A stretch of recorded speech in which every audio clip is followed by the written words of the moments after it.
Hey, asemo. And me. I say you invana why you know. Hey, as a pay jaisa. What? Hey, why you see that? Boss in here, I want you. The Boncata, I'm not Sankata. Are you watch Chamo here and that Facebook again? Are you watch? And is there. See, I teaching you. Are you too much? I are you a photo? Any. Now see the even I saw you. Oh really? Radius. As a power, yeah. Minyanwi. Now see those what to say. Now the I was saying yes anyway. As a pajasa, I'm so baby. If you credit my dance here. See that to say. What is saying? No, Kasa walk away the radiaste. What to me, some man, what you say? They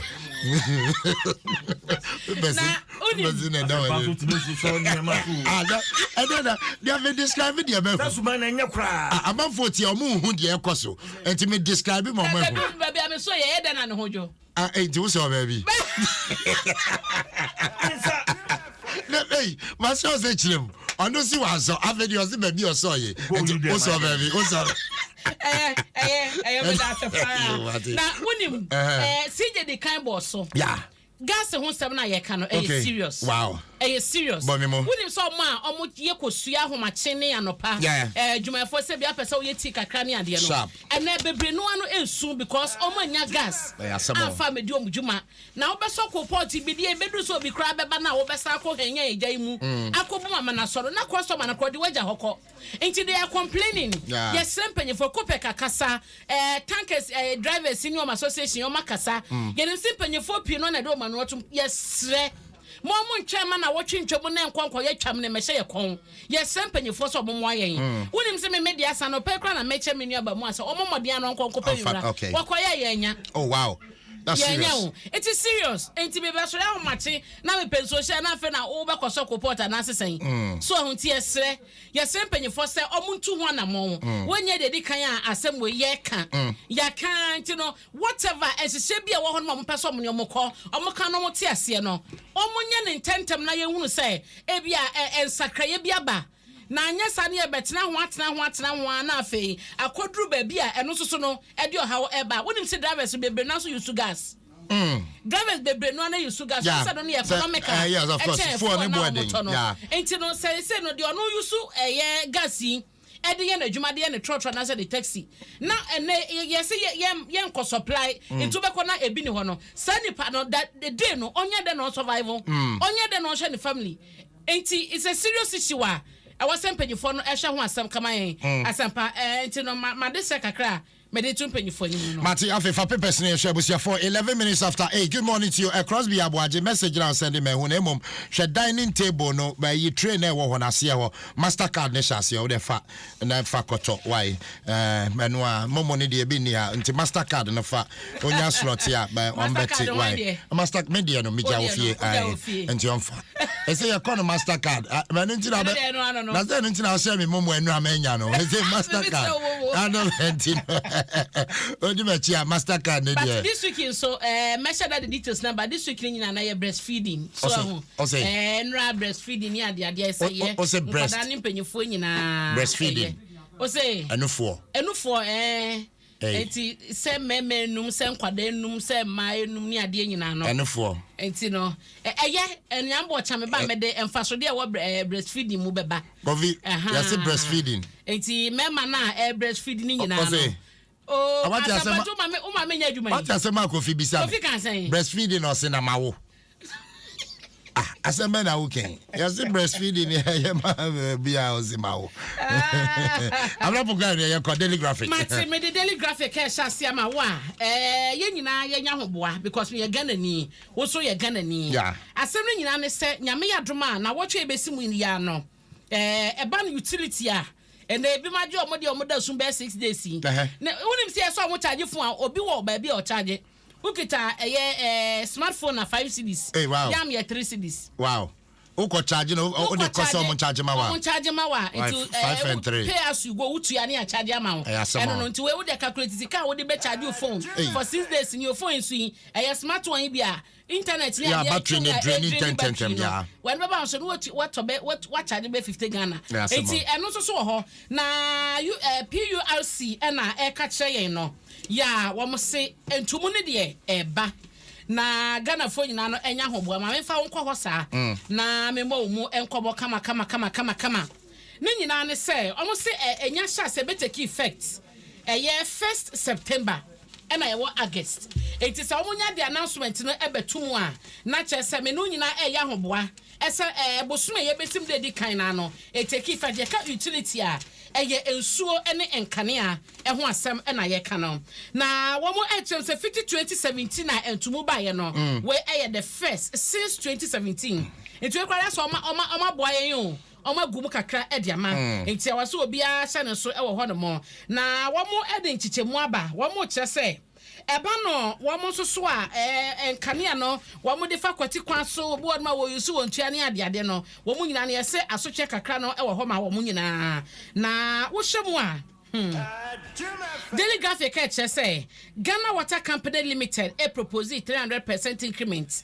Yeah, just entu na eba no 300% wo mo de ba. Electricity Company of Ghana dia no 148% and a Volta River Authority VRA propose 37% and a Gridco Ghana Grid Company Limited so dia near 48%. Na proposals ni bin so eba na 30 umfa say ahani private power distributors womo keka ho no but at the end no ya hwe nyame adom a week a yebesimu no eni kitahudie ya ebeba no ebem ye hunu ba bia yegina poten na wenu so no say increment ne ba sa na eya na nka de ebeboa ne say omo ba mie hunu say the calculations no etie na mekwa akoto me prepaid eye credit no a mahunu say dia me so media no ebekọ PLC che say wo makọ Ghana fa na nyina proposals ne ho no eni Ghana for the din komo ebi ma che wo madwen na adwenche ne nyina no wo ma factor edi ne nyina keka bom na omode asi ani ana omade sa adwuma nti no sa wo de proposal si to nchen a ebreso a wo mode nkita wo de betu dwa ne yebehunu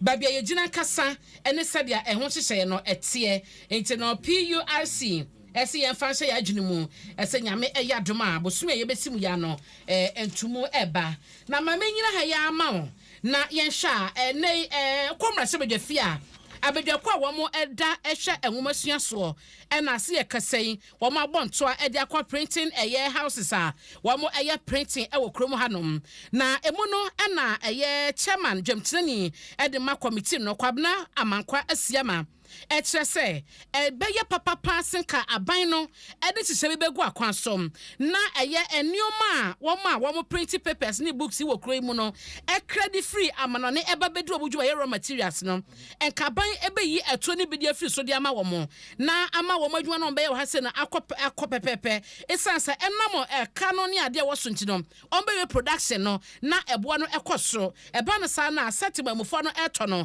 ya na akọha adwene entino ono no na dwenkyere ya wode ema no ene se na wo mo sanso epusi no ene se aban enwevi kakra eto no onye bi free so efama wo mo na wo mo adwumade ne enwie peye na wo hyemu a entoaboni mu no enra Wamo called G Park Limited. Ya no Daily Graphic Communications Group Limited no.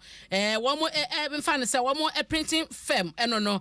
And watching so no. Wama sanso bobo modia dia tumpanyifo anim. Enso wamo hwan sakra ne mo ema wamo na ehye no. Enkoso nti no wo hyemu a Daily Graphic da bokrata animo no. Ena enen so no papa Kojo Ponkroma. Ena wono Minister of Information. Ena la chematin osafo no ehwe dwadie eni fidi nyuma so omfo ni eda ha na ne nyina no se wo mo se aban no ede ehihye bi agua kwanso ebeboa ama ankrankra nyuma no atumpon na action plan no enra eno mo pa hontoma ya eno no wo mo se national African Continental Free Trade Area no we no ehihye bi omode ba bebo ni chidom na beboa ankrankra nyuma no ewo krowe mu na emu no wo mo se se wo mo a ehihye hodo ene ye ni emra hodo ya ban de beba no eba beboa ama wo madwumaye no akonanim me patron saka Daily Graphic details nyina no ewo mo a bekenkan bi de aka ho ama me mayenko Family Garden yen sha anim ha yinom ene ya se MPP na HC adadafo nipa bia na wo edi party ni ma bibia atwam a abato kɔ na we na wo nyina no aso wo ni tumi wo mu bie mu no so mo eje cars ene ade bia party de ma wo so mo fanya adwuma no wo san eje ni nyina nti no ho asam no enra nkrata ba ye no na the general secretary ensa ene hyase ya eno no enra mekenkan ya na da bokrata yin so no edi aba no na emu no so mo say July bosumi atwam no ne da na etoso aduonu sia ena National Steering Committee no ekoye nhyemude nti ho na wani mu nyina baye na before possible mpanyefo no bekodi ho nkobo no na complaints efifi national regional ena constituency aba ese wo ma wo mu di ntwo e wa abato na ne yom kokoye ni mu no party na japade wo mo kyere mo pese obo de beba nti no na mpanyefo se ne manim ya no wo bia hwe se party ade bia wo ne horom no wo de beba na party na dwuma no akoso enra so nkrata baye ya yera Eugene Ahen ensa ne na hyase asama eka nyina no ene so mampani apawo Lariba Zuwera Abudu ese wono emeye wosoafo no ehwe emane mofra ye die so e wo Ghana ha na mampani aboni didie eno so hono ma e wose parliament edi ne tum ansana wotumi abedi ne dwuma maame wo behwe abra na sara adwasafo mampani apamuni e wo hono na ono ena eye na bedi akire enti ne ya woni ho mampani se ne chese ya prato na so enti so mu na ye adwuma no na eba no deputy no so a omampani abo Mame Francisca Otimensa Kwabre East abato mpesua so mra sebedwani eso no enkoye na bedi akire emfama no na wo hwe Lariba Zuwera Abudu a wono ukwa wale a wono na mra sebedwani a wosi MPP amanyokora na mu ewo ho eno mapani ede akonya no ama mo se wo monya sadwante no congratulations to wo mo wo hwe Brapoku a wo frɛ Francisca Mame a oh, the fact so you're bad. Friend man. Yeah. So you're bad, me young lady. Abrabuku be abrowa what say? Oh, friend. Francisca Mame. Ebia na ni deceive no. What's that? It could be. Na ni deceive no. Obi abrowa. Ebi cry ye be ko he age no che me be 10 years. Oh, okay. Possible. No, okay. But so no de na ni hunu no. Oh. Ala se passe. Eso wa. Na kwame enu. Me wie yo. Ya wie ma ba. Dabi. Twa ka ba ko. Na kwame enu. Ze say ma no ma be. I don't know ya mame. Dabi me na me be ye CJ. I didn't know wo ye. Kwasi so hu. Ai kwame enu say we kire wasem no ka. Kwame no ne yanko. Kwame enu onye ni papa. In fact, we kwa de medine ho yawo. I didn't tell di ne ho yawo. Fans we be fans ya. Dedication went to Kwame enu 4:30 AM. And no bus CJ ho. In fact, I'm not cramming in advance. I'm a and you know you na sorry. Entino and 1 year Adelaide Koko Abaya Tay. And na wa woda. Yeah. Na message ka ho. Oh, okay. Message ka ho nyina ne se mame. Poem. Chairman oya mia me chairman. Amene ne ti Adom newsroom. Chairman sa no pay me kan cho se woda na koma so. Hey. Yeah, say well who crowd on to maintain. Come here, no be worry. Oh, yeah, we see birthday. Oh, never be saying that. Man, want me to be today. That's how I am. In fact, I say on the moon, Slabia or what the other so the Bemau. Amen. And Tikoko. If you are so on ya man, you and the yard for. I said, do now what die to me that gets in a radio so, and your platform be a keko. Adom 106.3 FM so, every show.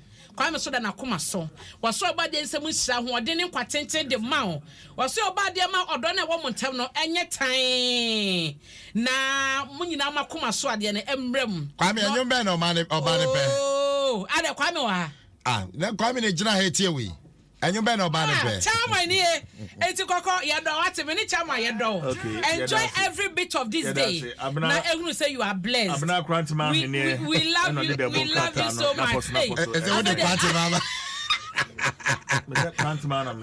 love you so much Koko nyamisha wate nyamisha ye frame am na Koko ahwe chama and I wish you baby Kwame anum ono a ye do wate odo no be ye mo nti na expect niam bebre why enye Happy birthday, wait to Papa Cambodia. Okay. Or say Enkoma Ninia Precope. Papa Justice Badwe. That's right. AKA Chief Justice. Yeah. And then I would also CJ. Shidaminia Imame. That's right. Cambodia. Or Siminia, we need papa. And I feel so Apostle Francis Amu. On also Abiding Faith Church Ewa Denta. On also so Ene Woda. And also so every Papa Cambodia ever. Papa Cambodia and go inshallah.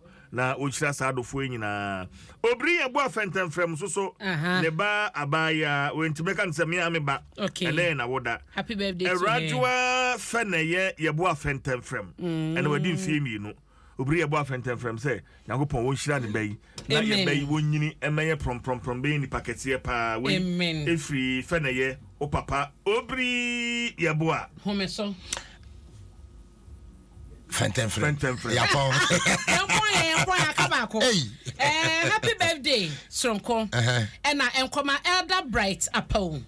Or your administrator, our Methodist Hospital, Kowa Betifi. Okay. Na Susie, Awoya Santua or say, ya also a Christian Health Association or a year Accra, one more head office no, and happy birthday so Enkomao. And na Edina or Hinewa, we a student, our SDA College of Education, and so Korikofodia. Birthday message we efina na kofi kusi broja ya dodo na efe no dompe e na ewe hyemute no nyankopon hyemu nyina na onyamo kase makoma soide mani sode hunu obade ma no emra mu mamu nyina Bishop Dr. Owusu Ansan so say yenwe she Evelyn Chocho Wilson happy 60 years and na 60 years mami wenye mfie aduosia 60 years. Happy birthday to you, mommy. Evelyn Chocho Wilson. Happy birthday to you. This one is from Bishop Dr. Yao Uswansa. Nyamisha no nya nekese. Wo bia wo do birthday ne no. Nyamisha wate. Oye. Na onye. Me bacho, my wie mo die. Ada wo bia be ya na. Ene.